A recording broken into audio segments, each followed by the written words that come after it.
अपवर्तन। प्रकाश का परावर्तन और प्रकाश का अपवर्तन। सबसे पहले हम प्रकाश के बारे में पढ़ेंगे कि प्रकाश क्या है।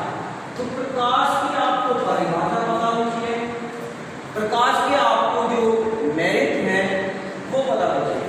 तो प्रकाश अगर परिभाषा के अनुसार देखा जाए तो हम ये पढ़ेंगे कि प्रकाश एक ऊर्जा है, एक प्रकार की ऊर्जा है,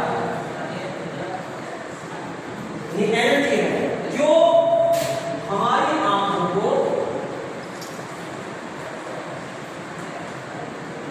संवेदित करता है, संवेदना देता है, संवेदित करता है, यानी संवेदना देता है। हमें किसी भी वस्तु के बारे में, उसके गुणों के बारे में, उसके आकार आकृति के बारे में बताता है। तो प्रकाश एक प्रकार की ऊर्जा है जो आंखों को संवेदित करता है। तो जब प्रकाश वस्तु पर गिरता है और हमारी आंखों को संवेदित करता है तो हमें वस्तु के आकार की आकृति की जानकारी मिलती है, उसके आकार की आकृति, रंग रूप के बारे में पता चलता है। तो प्रकाश ऊर्जा होगी। अब पढ़ेंगे प्रकाश का परावर्तन क्या है। तो प्रकाश का परावर्तन तो भी नहीं है, प्रकाश का अपवर्तन है। तो आपका टॉपिक आता है प्रकाश का अपवर्तन। ये टॉपिक को बता देते हैं हम, प्रकाश का अपवर्तन। इसकी परिभाषा देखेंगे प्रकाश का अपवर्तन क्या है। देखिए आपका प्रकाश का अपवर्तन, इसकी पहले परिभाषा पढ़ेंगे। जब प्रकाश एक माध्यम से दूसरे माध्यम में, यानी जब प्रकाश किरण, तो कोई अगर ले लेते हैं हम प्रकाश किरण एक माध्यम से दूसरे माध्यम में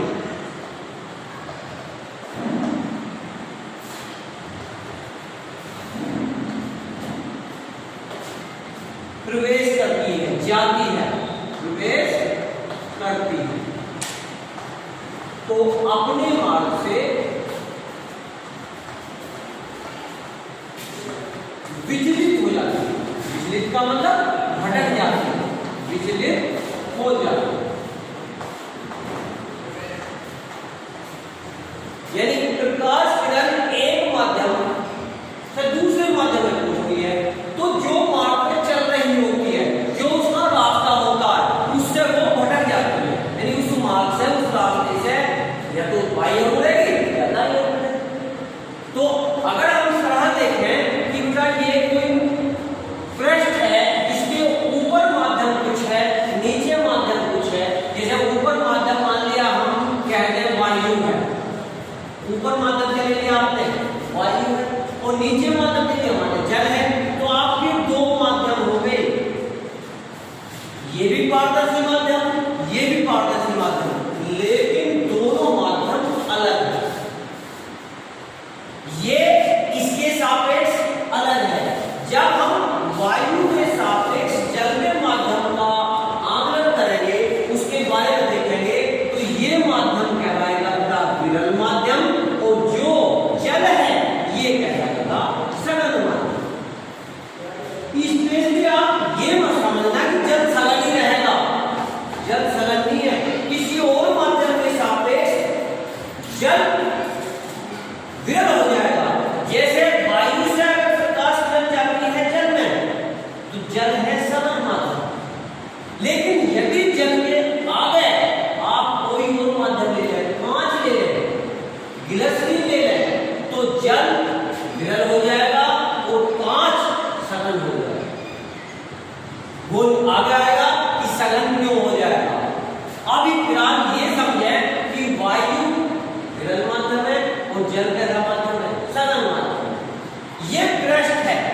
नाम रख देंगे एस और क्या एस डैश क्राइटेरिया लाइन लेनी जरूरी नहीं है एस डैश है ए भी ले लो बी बी डैश ले लो।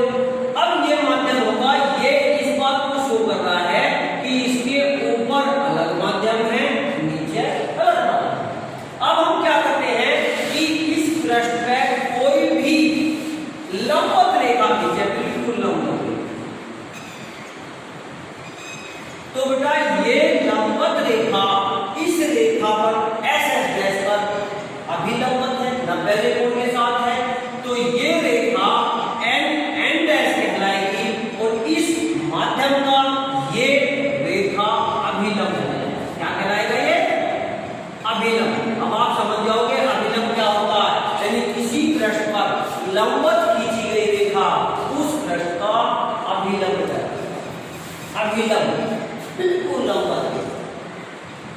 अब क्या कहता है प्रकाश का अपवर्तन भी, कोई प्रकाश किरण ये आती है तो चूंकि बेटा ये आते हुए रेखा यहां तक बिल्कुल सीधी आएगी। अब दिक्कत होगी इस रेखा के साथ, इस प्रकाश किरण के साथ। जो प्रकाश किरण मान लिया ए भी प्रकाश किरण यहां पहुंच रही है तो ये प्रकाश किरण है। अब ये यहां भी वायु था और यहां तक वायु है तो ये सीधी चलेगी। लेकिन जैसे ही ये इस पृष्ठ को पार करने के बाद दूसरे माध्यम में प्रवेश करेगी तो ये आनी चाहिए थी बिल्कुल सीधी, इस तरह आनी चाहिए थी सीधी। लेकिन क्या होगा कि ये अपने मार्ग से विचलित हो जाएगी, भटक जाएगी। अब भटकना कैसे हो सकता, कितने तरह हो सकता, या तो ये इधर जाएगी या ये इधर जाएगी, यानी या कोई नीचे जाएगी या ऊपर जाएगी। तो भटकना ये तो होगा, और तो कोई नहीं है कि उड़ जाएगी। तो ये या तो उनका ये यहां जाएगी या इस घटना को, जो ये विचलित होती है, इस घटना को प्रकाश का अपवर्तन, प्रकाश की इसी घटना को क्या कहते हैं आप? प्रकाश का अपवर्तन। अब सवाल ये आता है कि जी या कब तो ऊपर जाएगा प्रकाश किरण और कब नीचे जाएगा। इसके दो पॉइंट हैं, दो पॉइंट आप याद रखें। पॉइंट क्या है इसके, आप ध्यान रखें कि जब कोई प्रकाश किरण विरत से सघन में पहुंचेगी, विरत से सघन में, यानी विरत से कहां पहुंच रही है बेटा? सघन में। वायु से कहां पहुंच रही है? जल में। तो अभिलंब के पास आ जाएगी, अभिलंब के पास आ जाएगी। और जब प्रकाश किरण सघन से विरत में पहुंचेगी, उल्टा गति करेगी, उल्टा चलेगी, तो अभिलंब से दूर जाएगी। तो दो पॉइंट हुए। तो आप इस पॉइंट को याद रखेंगे कि जब प्रकाश किरण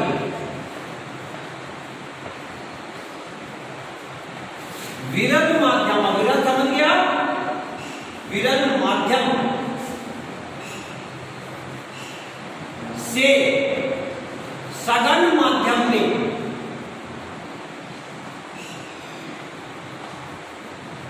जाती है तो क्या होता है? अभिलंब के पास आ जाए। तो अभिलंब के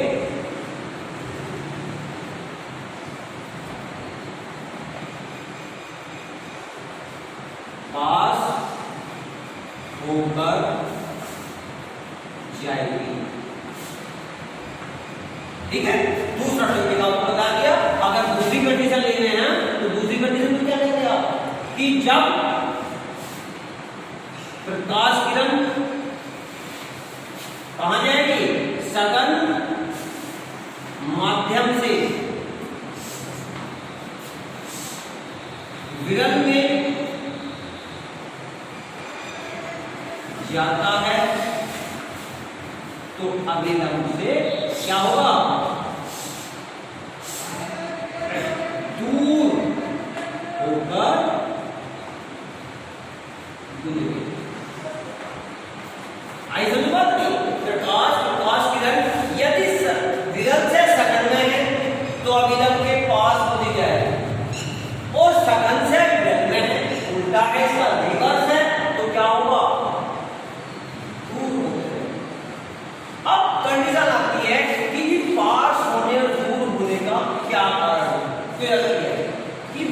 जब एक माध्यम, तो इसके जो कण है इस माध्यम इसके सापेक्ष विरल है, दूर दूर कण है, तो ये प्रकाश किरण को रोकने में उतना प्रतिरोध मिलेगा जितना ये प्रतिरोध। क्लियर हुआ? यानी दो टॉपिक हो गया आपके कि जो अपवर्तन है उसमें तो एक कंडीशन हो गई कि प्रकाश किरण एक माध्यम से जैसे ही दूसरे में जाएगी उसका दूर हटना निश्चित है। दूर हटेगी, कब दूर हटेगी, कब पास आएगी। तो दूर हटने का पास आने का कारण है कि यदि प्रकाश किरण विरल से सघन में तो पास आएगी और सघन से विरल में है तो दूर। ठीक है। नेक्स्ट टॉपिक आता है कि जब आप अपवर्तन पढ़ रहे होते हैं तो प्रकाश किरण की क्या कंडीशन होती है। आपको बताया था कि बेटा ये एक पृष्ठ है SS डैश, इसके ऊपर माध्यम क्या है, विरल, नीचे क्या है, सघन, N डैश क्या है, अभिलंब। क्लियर हो? इसके ऊपर माध्यम जैसे वायु है और ये क्या है, जैसे जल। जरूरी नहीं है, सघन माध्यम डिपेंड करता है सापेक्ष दूसरे माध्यम पर कि कब वो विरल है और कब वो सघन है। एक सघन माध्यम दूसरे के सापेक्ष, एक के सापेक्ष दूसरे माध्यम के सापेक्ष विरल हो सकता है और उसी माध्यम के साथ दूसरा कोई माध्यम हो वो सघन भी हो सकता है। ठीक है। अब मान लिया ये आपका SN डैश एक पृष्ठ है, N डैश अभिलंब है, तो प्रकाश किरण बेटा जो आ रही होती है, ये जो आने वाली किरण है, ये आने वाली किरण को आप एक नाम देते हुए क्या कहते हैं बेटा, आपतित किरण। कौन सी किरण है ये, आपतित किरण। आपतित किरण पहले माध्यम में, अब पहला माध्यम कोई भी है, सघन है या विरल है, अभिलंब के साथ जो कोण बनाए उस कोण को आप आपतन कोण मानेंगे। क्या कोण कहते हैं इसे, आपतन कोण। और इसे नोट करते हैं आप आई से, इसे नोट करते हैं इसे आपतन कोण कब बनेगा, आपतित किरण अभिलंब के साथ जो कोण बने। एक बार सवाल आया आपको में कि कोई आपतित किरण है पृष्ठ के साथ 30 अंश का कोण अंकित कर रही है तो उसका आपतन कोण कितना। ध्यान से प्रश्न क्या कर रहा हूं मैं कि कोई आपतित किरण पृष्ठ के साथ कितना कोण बना रही है, 30 का। तो बेटा आपतन कोण, ये पूरा कोण 90 डिग्री का, तो नीचे वाला 30 का होगा तो ऊपर कितना बचा, 60। तो क्लियर, ध्यान रखें। अब ये आपतित किरण क्योंकि विरल से सघन में पहुंच रही है तो जरूरी है ये किरण इस अभिलंब के पास होती हुई जाएगी, पास होती हुई जाएगी। तो पास होने पर जो ये किरण यहां से बाहर निकली, इस किरण को हम नया नाम देते हैं अपवर्तित किरण। कौन सी किरण है बेटा ये, अपवर्तित किरण। ये किरण अपवर्तन के बाद दूसरे माध्यम में जो किरण चली उस किरण का हमने नाम क्या दिया, अपवर्तित किरण। और अपवर्तित किरण अभिलंब के साथ जो कोण बनाए उस कोण को आप R से नोट कर दें और इसका नाम देते हैं हम अपवर्तन। क्या है ये, अपवर्तन कोण। इसे नोट करेंगे इसे R। ठीक है। तो आपतित किरण अभिलंब के साथ जो कोण बनाए उस कोण का क्या नाम दिया गया, आपतन। अपवर्तित किरण अभिलंब के साथ जो कोण अंकित करती है उसका क्या नाम दिया गया, अपवर्तन। इसे नोट किसे करेंगे, आपतन कोण को, ऐसे अपवर्तन कोण को। ठीक है, क्लियर की बात। अब आता है कि अपवर्तन के नियम क्या है। अपवर्तन के नियम, दो नियम मुख्य हैं और दो ही नियमों से काम चल जाएगा। दो नियम है।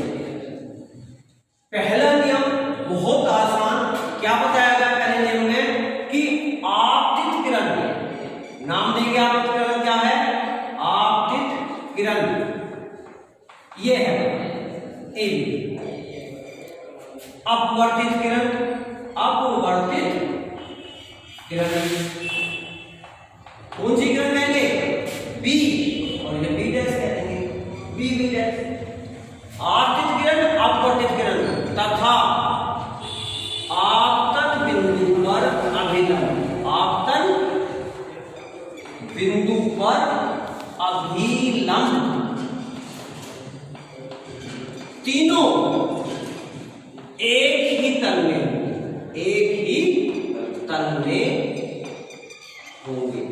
इंपोर्टेंट टॉपिक ध्यान रखें, बेसिक आप पढ़ें कि आपतित किरण ये, अपवर्तित किरण बी डैश, आपतन बिंदु पर अभिलंब।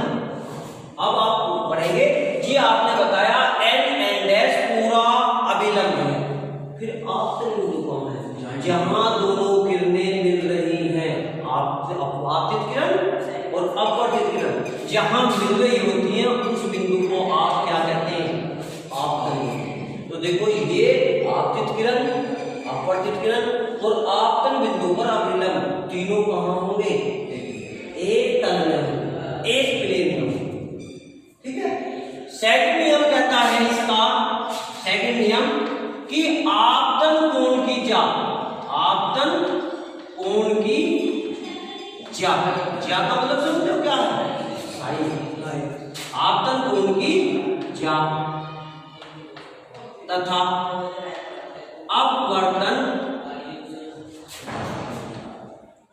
कोण की जा का अनुपात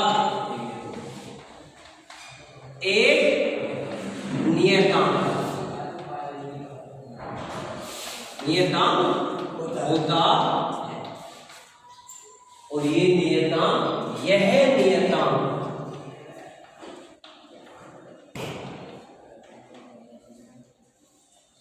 पहले माध्यम के सापेक्ष, पहले माध्यम के सापेक्ष दूसरे माध्यम का अपवर्तनांक, इसका ध्यान देना, अपवर्तनांक कहलाता, अपवर्तनांक कहलाता। ठीक है।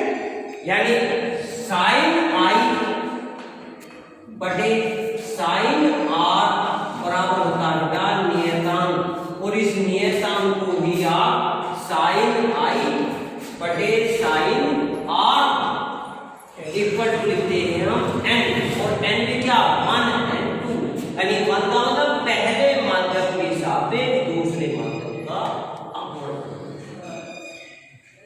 ये इस नियम को आप, जो ये नियम है, इस नियम को, अपवर्तन के द्वितीय नियम को आप स्नेल का नियम लिखते हैं। क्या नियम कहते हैं इसे? स्नेल का नियम। ठीक है। इसे क्या कहेंगे आप? स्नेल का नियम। ये आपका अपवर्तन है, नेट टॉपिक आपका इसके अनुप्रयोग। ठीक है। देखो क्लियर, बहुत